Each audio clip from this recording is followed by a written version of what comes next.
Hi, I'm David from the WriteLight Group. Okay, and I'm joined today by my co-host Joey Pedris. Hello, Joey. Hello, and I'm the marketing guy from the WriteLight Group. Happy to join everybody here today. Yes, and then we have Vince over here. Can you introduce yourself a little bit, Vince? I sure can. I'm Vince, and I head up the traditional publishing, and I also work in self-publishing and web design.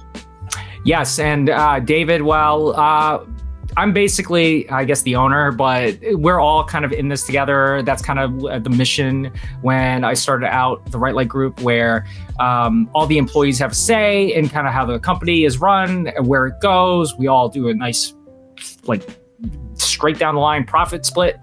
And, you know, our ultimate goal really is to help people get published, self-published, traditionally published, as Vince was just saying, help them get author websites, help them with the marketing behind their books, whether it's a nonfiction or a novel or, you know, a collection of poetry. We really try to, you know, create stunning and unique websites and book covers for everybody. And we kind of thought, you know, it'd be a great idea to kind of share a little bit about, you know, our time in the industry, who we are, what kind of motivates us to continue working at the WriteLight Group, because it ain't the money.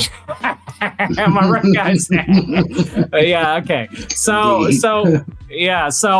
basically, you know, our goal is to help writers at every stage. Okay, you could be writing poetry and you just want to get some of your poetry published somewhere, or you could be a prose person and you just want, you know, a writing credit. And we'd love to help you accomplish that. And we'd love to, you know, figure out how that novel can get its next big breakthrough.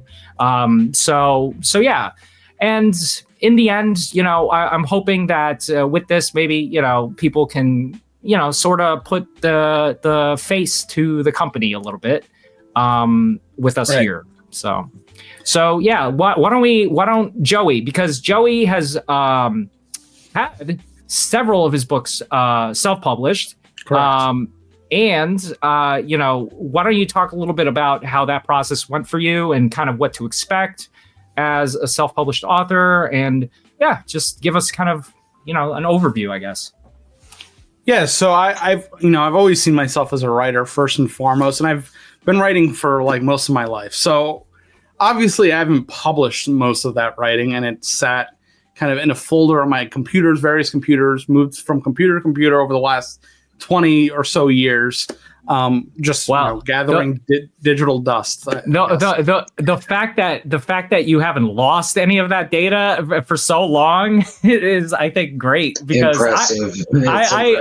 I can't find. I don't know what I named, you know, with this from that, you know, from a couple of days ago. So, you know, I got to say, a lot of it was buried in the hallowed halls of Tumblr, if you remember that website. I used to publish a lot of stuff online.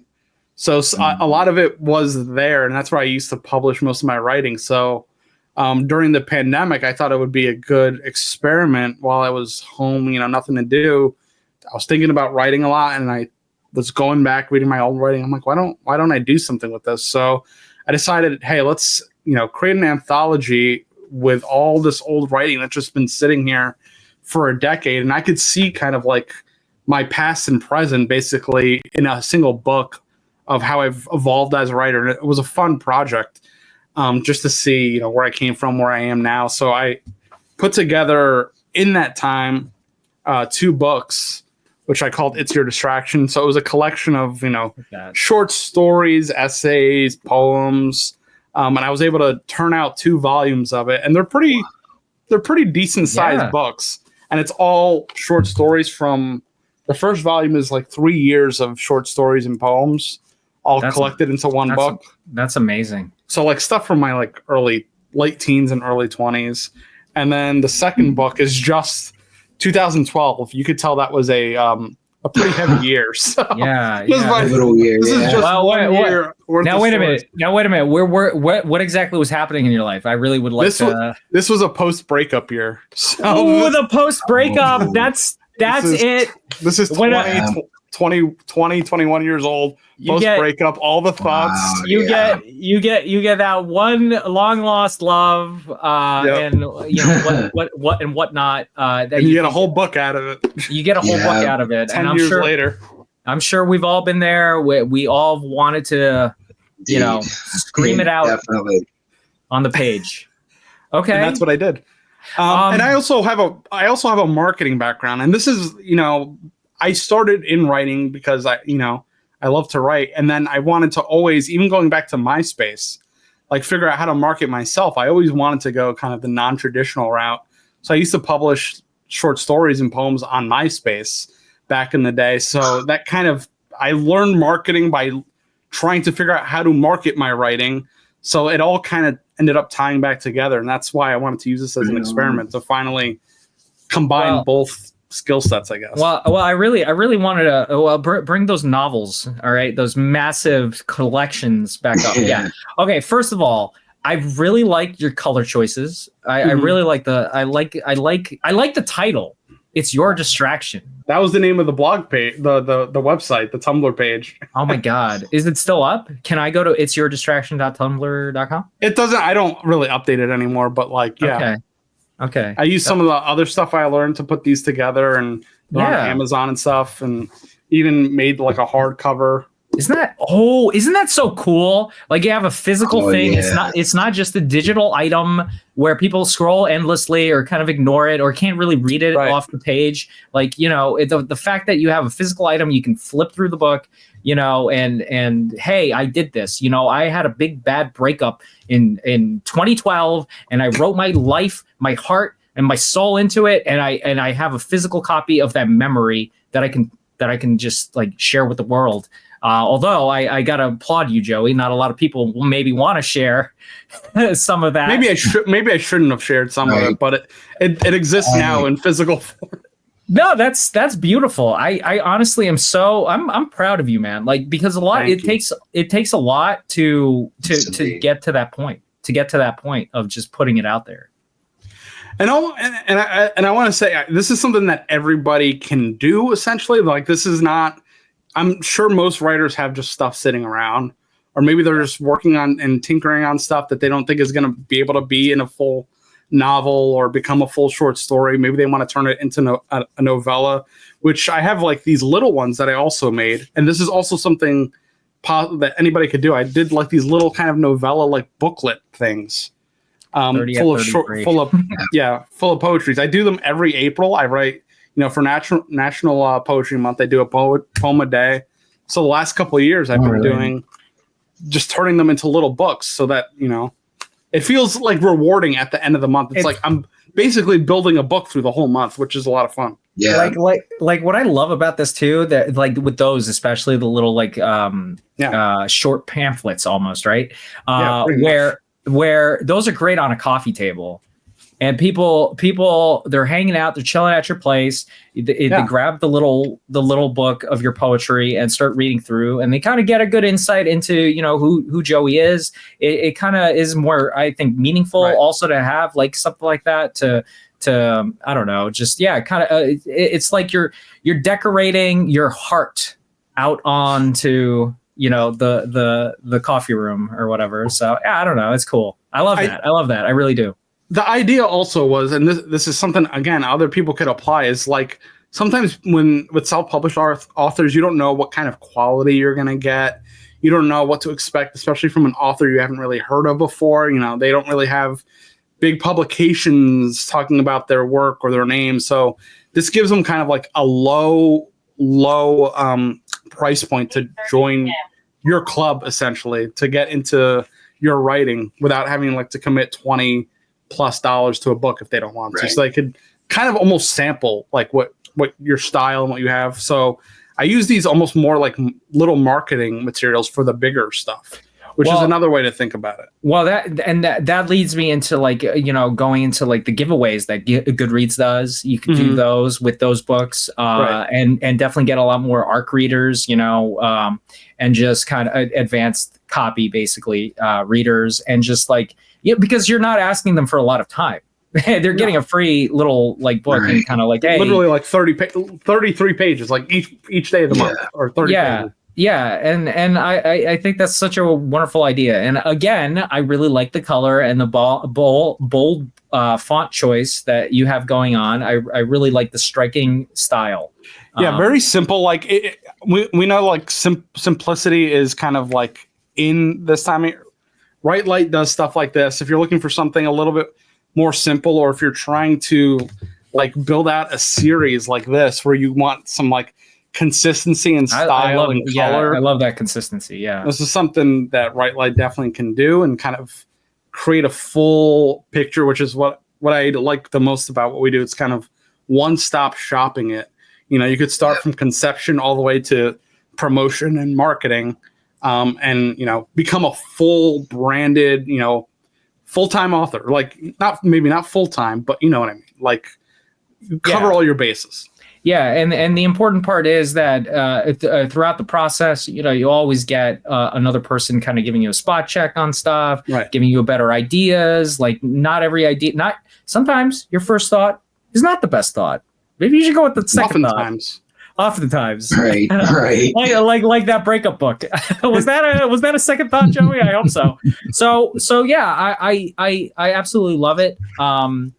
I know that over time you've got some sales data and stuff from that, and you kind of and in time also kind of hone down who actually appreciates these kinds of books and stuff, and that's kind of helped you kind of craft some of your ongoing marketing skills for other potential clients with similar kind of projects that I think would find an amazing home with us, and I think we could find amazing home with readers for those people on those projects. So yeah, that's awesome, man. Yeah, when it comes to the marketing, sometimes the insights that you're given, like through kind of some of them, like especially if you're marketing through Amazon, you think you're similar to this. You think you're in this one category, but the cool thing about the marketing and especially Amazon marketing is that it kind of will place you where you probably fit best that you didn't think of. So when I was marketing this book, when I was, I always want to try something on myself before I try it with somebody else. So that I use myself as kind of like experimenting so that when I go and work with clients, I can give them the most information. So what I found with these books is that, things come up like books that I never heard of. And they're like, you're more similar to this author. This is the actual audience for your book. It's not this one that you thought it was, or that you wrote this for. Actually, it's this whole new audience you didn't even realize existed, maybe. Right. So now you could, start thinking about, this is actually my audience. This is the kind of person that appreciates this writing. And that's how you could start thinking a little bit more strategically on the end phase of your book. Once you have it published and ready to go, you start learning a lot in that kind of end part, which is that's probably one of my favorite parts of the whole process. And to even take it back to just when you're on your For You page on TikTok or on the YouTube, the algorithm knows you better than you know yourself, pretty much, kind of thing. So it honestly helps elevate your a reach to potential like readers that you would have never thought would even care to read your book. So, but the important thing is that you are out there and you are getting seen. And so you are not missing the shot you didn't take by not doing this. You know what I'm saying? Yeah, that's a good point. Yeah. Yeah. It's important to do it. And like Joey, now that he's had these books out for so long, he's been able to see where these readers are and what they would be interested in, and kind of those are conversions he can then make for other people as well, which is super important. You know, you get that personalized touch. You're not going to get that from a robot. Google is not going to tell you. Google is not going to help you. They don't care. You have to decipher that data for yourself. Same with Amazon. Figure it out. That's the bottom line. If you want to open up knowledge bases and help desks and all of that, all right, good luck. I love that. Joey loves that. Sure, Vince, yeah, I'm a nerd for that. Yeah, yes. I really, it's fun to watch, you know, where your work spreads. Yeah. Right. You know, once you release it into the world, you know, so to speak, you know, it's really cool to watch it, and it surprises you a lot of the time. You know, where you think you have an idea of, you know, the kind of audience you are reaching, and you're not at all. It's a whole different one, and it's kind of cool. Yeah, I mean that's the point I wanted to make, was that, like, I'm not trying to pat myself on the back. It's like a cool experiment. No. And so a lot of people, a lot of writers, especially, they're very like, I mean, they're unsure if there is an audience for their work, and I always argue that everybody has an audience. You just got to find it. Yeah. Like, I never thought anybody would want to read my, like, musings as like a teenager, early 20-year-old. Okay, and there's an audience for it, so they exist. There's an audience for everything. Have you heard the story of Stephen King and his wife, where he was like writing a draft? I want to say it's for Carrie. Yeah, well, I mean, I'm not Stephen King, so this is not my anecdote. But he was like writing a draft for Carrie or whatever, and I might be wrong. It might be the wrong one, but the fact is, he crumpled it up and was like, right. After this. His wife found it in the wastebasket, read it, and said, "No, you have to finish this." Like, guys, that's Stephen King. It was Carrie, yes. It was Carrie. I've heard that. I've heard that. Yeah. So, and that's Stephen King, guys. And prolific is not even a word that can be used to describe him anymore.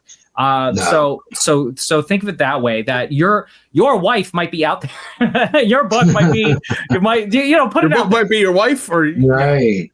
I don't know. No. I have no idea where I was going with that. We're joking. So like Joey, when it comes to some of the marketing aspects, I guess, outside of Amazon, when you finally have the book published, what's some tips, I guess, for the audience, if you had to give some? Yeah, I mean, I'm gonna say kind of a couple of the obvious ones is, you know, you got to have a website. You know, you want to have ownership over, and this, I could get into a little bit of the nerdy weeds with it. You want to have ownership over your, like, information, your data.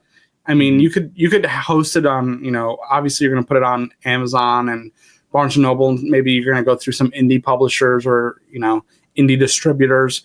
But at the end of the day, you want to have your hub, your website. You want to have your social media that you're active on, whether it be, you know, you could post about the book, post about tips, post about some of your journey, tell some of your story, all that stuff to create a fuller picture of who you are. Be active online, whether maybe you want to go old school and like do a newsletter, maybe you want to do something like this, like a podcast, video form, long form, talk to other authors, other, you know, peers in the space. Almost anything you could do to share the information, share the passion kind of stuff, that'll ultimately, you know, reflect back on you at some point. You just have to be consistent with it, is what I say to people. But ownership, going back to ownership of information, when you do start wanting to run like Facebook ads or Google ads, that information is going to come in handy, because that is first party information about who your audience is and who cares about the stuff you're putting out. So when you have that audience, that information that's uniquely yours, you're able to use it in the ways that, you know, work best for you, and you can understand who's reading your book. Is it, you know, 18 to 24-year-olds that live in Wyoming? Is it people like in their, you know, 60s and 70s that live in Canada? Like, you get all that pertinent information. I'm gonna be honest. When you said 18 to 24-year-olds in Wyoming, I was just like, oh, are they Twilight fans? Are they like Sarah J. Maas fans that want to read A Court of Thorns and Roses? Like, I mean, it just feels right. They could be. That's what I'm saying. With that, then you get that information that, you know, you kind of understand who you're talking to, and you can learn how to talk to them better.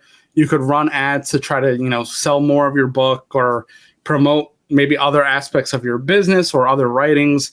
There's just a lot more you can do when you own kind of your world, which is what we aim to do with our our clients. Yeah, and specifically going back to the website, remember that all the choices that you want toward the color of the background, the banner, the style of the font, the message that you're putting out on your about page, the imagery you want to put out, where it goes, all of that is custom.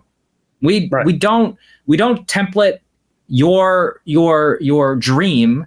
We customize your website to fit your dream. Okay, your dream is more important than what a run-of-the-mill Squarespace, Wix, on and on and on might produce for you quickly, cheaply, yes, but it's never going to be the same as somebody talking you through the process, giving you the options to make informed choices about what belongs on your website, what belongs with your dream. And you're trying to sell that. Remember that. Mm-hmm. That is what these books are about. Your poetry is about. So always keep that in mind, that you deserve more. You deserve better. You want to do more for your dream. So yeah. And then going back to ownership of your data. Easily tomorrow Facebook could be like, nope. Whatever your post was, nope. No, it's not good anymore. Nope, you can't have that on there. Right. Nope. That's a problem. Running ads by yourself without proper information on how some of that is run. For one, spammers can hit you up on Facebook easily and trick you, okay, into thinking that, hey, this is the meta ad team. We are collecting, we need all your information. We're going to shut down your account in 30 days. Whatever. Yeah, exactly. Yeah, 30 days. You have 30 days to comply. Blah blah blah blah blah blah blah. But all you don't know that. You all fake, but you're not aware. But you created the page and you think you're a master, and you have to remember that you're not in this every day. You're not honing yourself to know better what's real, what isn't real. We want to give you the real facts. We want to give you the real data. That so definitely remember that there are some caveats when you're trying to own your data. It's like it's different when you're out there in Twitter land, well, X land and X-rated land. So yeah, always always diversify that portfolio. Having your own website, you don't have to worry about, hey, Facebook shut me down, hey, Twitter X shut me down, TikTok shut me down.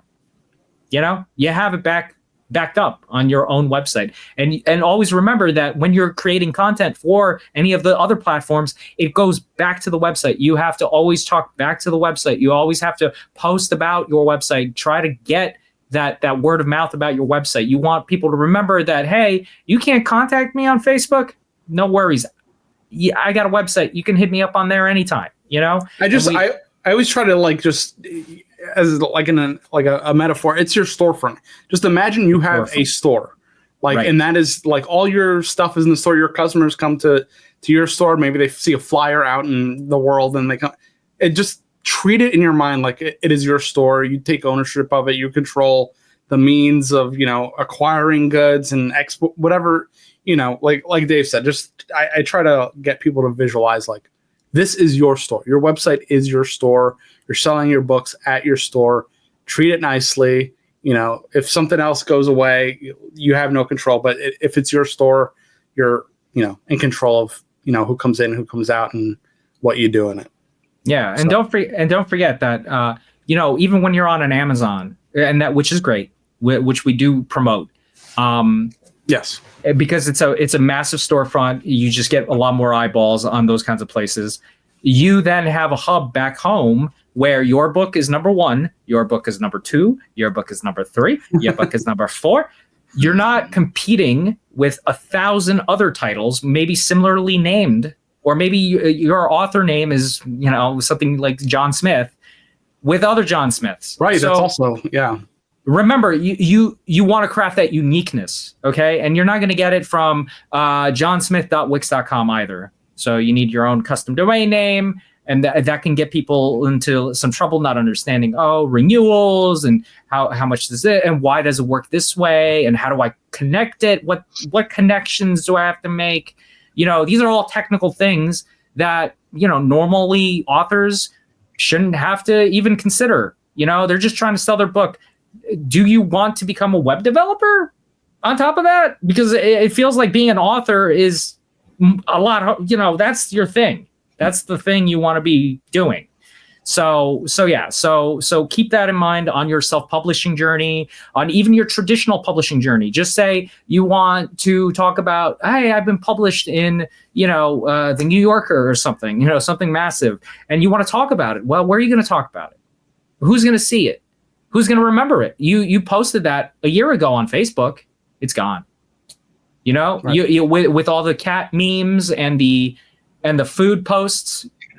No algorithm doesn't care. The algorithm doesn't care. It wants to constantly be fed. Right. Whereas your website, while it is part of an algorithm, you control what's in your store. Right. And you can bring it back up and talk about it again and again and again and do whatever you want with your information, which is much harder to really keep that as singularly focused on any of the other social media platforms sometimes. So, always try to remember the website is very important, a very key aspect into brand building.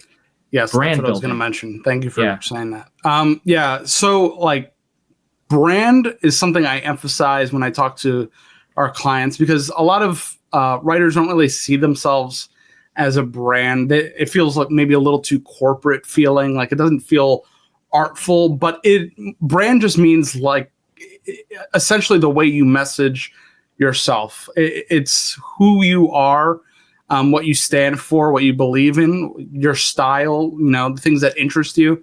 Brand is also that. It's not just, Nike, Coca-Cola kind of thing. It's more about the messaging behind who you are.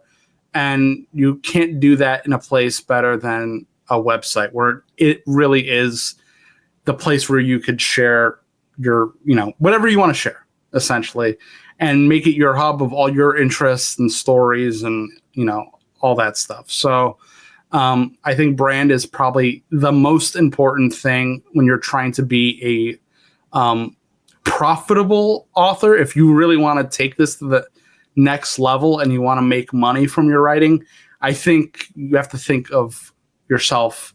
And again, I know some people think it feels a little icky to them, but I think you have to start thinking of yourself as a brand.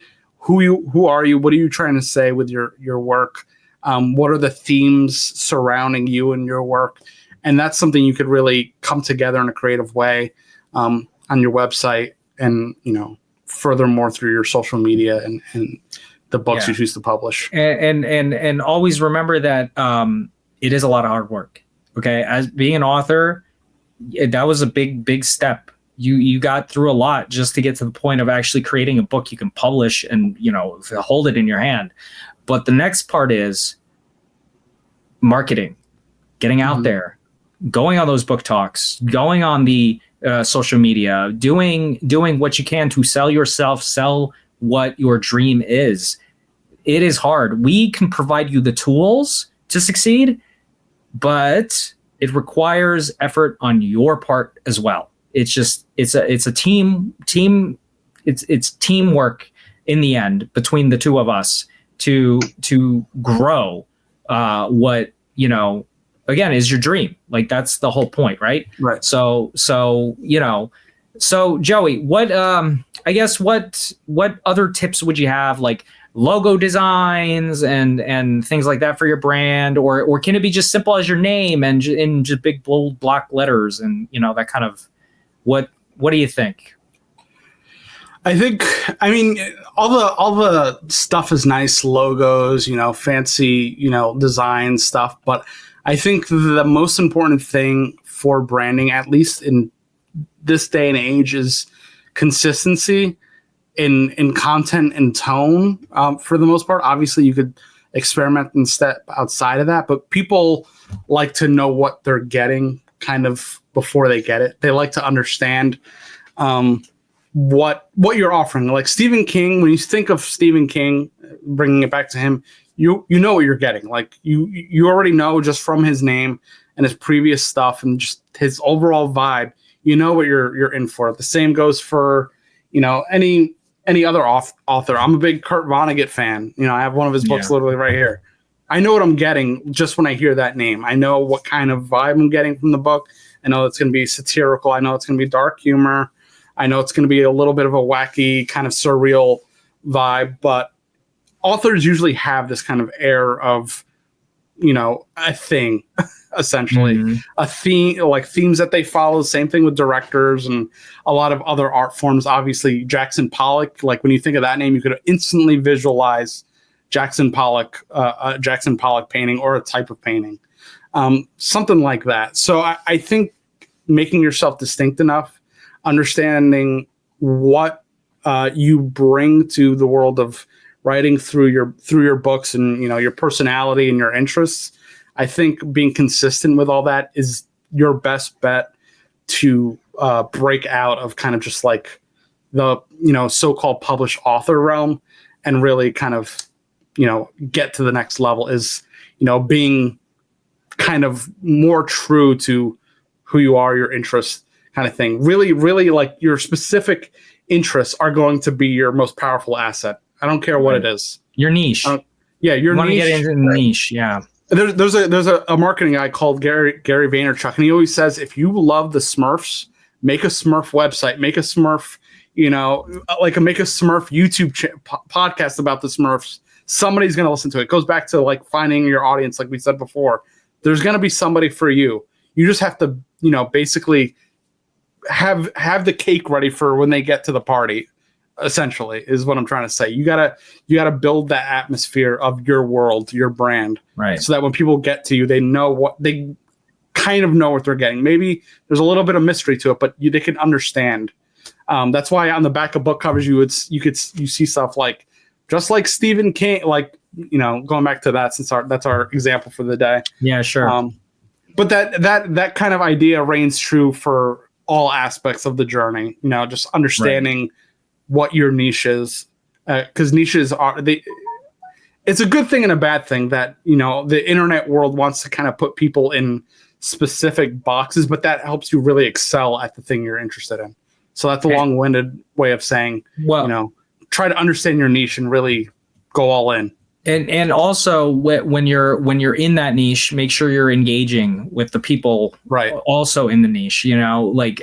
Creating that trust between you and your fans or readers, or engage in the Q&As, create Q&As, do a little bit of commenting in forums, and that kind of stuff is very important. If someone even leaves you a bad review, be very graceful when responding to that. And obviously the WriteLight Group can help with some of that.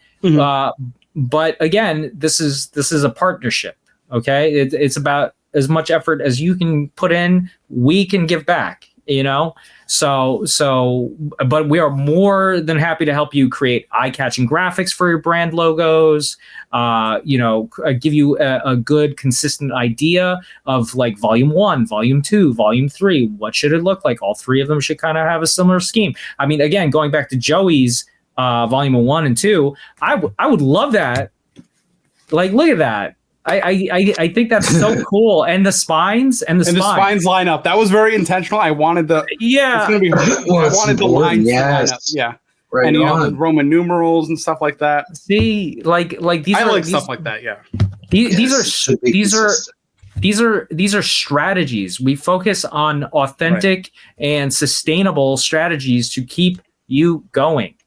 And Vince, he is one of our graphic designers. He has created some beautiful book covers. You can check them out on our website, WriteLightGroup.com. And definitely, take your time, check out our blog articles. Oh, there we go. Check out your blog. Check out the blog articles. Check out the services page, just to get a good idea of what we can offer you. And if you have questions, you feel free to contact us. Feel free to leave comments below. We would definitely appreciate feedback. Being that this is the first episode, I'm sure we've made a lot of missteps, as it goes. So I think we did all right. Yeah. Right, Vince? Yeah, it's not bad. Yeah, it's not bad. It's not bad. It's not bad. No. You know, I think for the next time that we do one of these episodes, you know, we'll maybe even have a more focused you know, topic. Like next time we'll get into the weeds of like maybe figuring out burnout for authors, because that is a serious problem mental health wise. Like there is Yes. sort of and I feel like that's an important topic I think to cover in the future, because you know I care about people. You know, and burnout is it can affect you as an author, it can affect you as a firefighter, it can affect you as anybody really. So yeah, so maybe next time that's the next topic. But I also want to dedicate an episode next time for like just book covers. Let's just talk about all our favorite book covers. Oh, and yes. Yeah, and kind of Yeah, I've got a few. I've got a few. Yeah. And with this episode, I think the whole general overview, I think kind of, you know, talking a little bit about us, talking about Joey's like story of from point A to B, you know, super illuminating, you know, WriteLight Group. I just can't stop myself. I'm so sorry. I'm stupid, guys. I'm gonna kick you out of the. Just kidding. Sorry. Yeah. So. Yeah, I don't know. Do you guys have anything else you'd like to add, you know, before we go? Do you have like, well, we have social media, obviously. If you follow us, WriteLight Group pretty much on everything, right, Joey? Everything. Yeah, pretty much. Yeah. So follow Ray. Yes. Ray, the light bug. Yeah, that's a little. There we go. There he is. There's Ray. There's Ray. I also have a Ray up by Vince. He's our buddy. You got right on. right in their corner, right there. Yeah. All right, he's Follow gone. Ray. He flew away. You know, this is the kind of quality entertainment people will tune in for every week, right, guys? So, all right, on that, I would say if people do want us to cover specific topics, to let us know. We're open. We want, you know, we all have various expertise. I mean, we all work together at a certain point. We work together again. I'm trying to help authors, you know, marketing, traditional publishing, self-publishing, web design, book design. Like, pick our brains about it, because we're here to help. Yeah. So yeah, this is Dave. That's Vince. That's Joey. That right there. I'm doing that.